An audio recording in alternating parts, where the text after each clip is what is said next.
Hello ভিয়াস, আসসালামু আলাইকুম।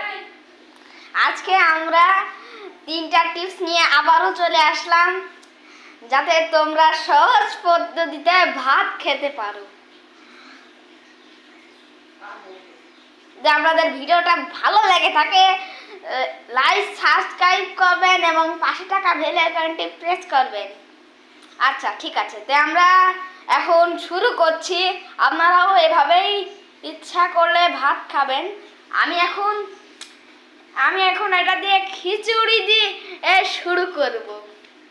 আপনাদের কাছে যা যা ভাত থাকবে, যে কোনো ভাত দিয়ে, যে কোনো তরকারি বা ভাত দিয়ে আপনারা করতে পারবেন। আচ্ছা, টিপস 1,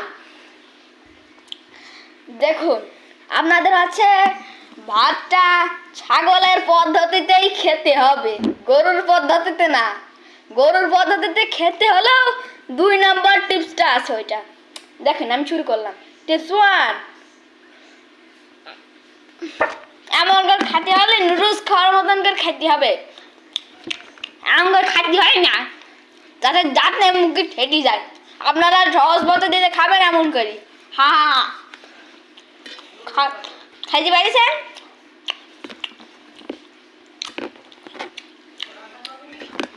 টিপস 2, আপনারা এবার গরুর পদ্ধতিতে খাবেন। গরুর রেসিপি কিভাবে খায় আমার মুখে একটু জোরে আছে, বলুন। খাবেন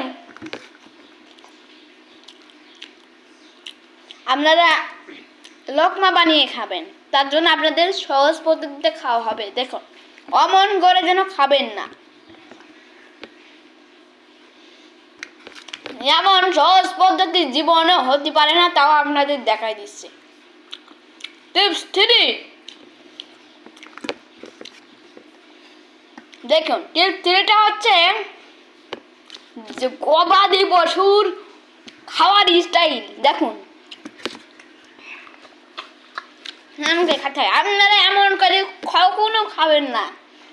আপনারা খাবেন এমন করে করি, তারপর এমন করে খাবেন।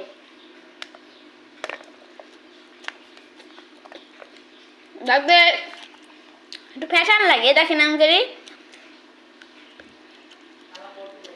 আপনারা বলে এমন করে খাবেন না, এমন করে খাওয়া যায় খাবেন না। আমি বুঝতে যাচ্ছি এমন করে খাবেন না মানে খাবেন না, বুঝতে পারছেন? গরু পদ্ধতিতে বেশিরভাগই খাওয়া উচিত নয়। আচ্ছা, ঠিক আছে, আমরা তাহলে এই শেষ করছি। আর আপনাদের যদি ভিডিওটা ভালো লেগে থাকে, কমেন্ট করে বলবেন এবং পাশে থাকা বেল আইকনটি প্রেস করে আমাদের সাথে থাকবেন।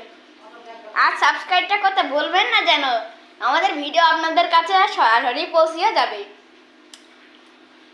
আসসালামু আলাইকুম, আল্লাহ হাফেজ।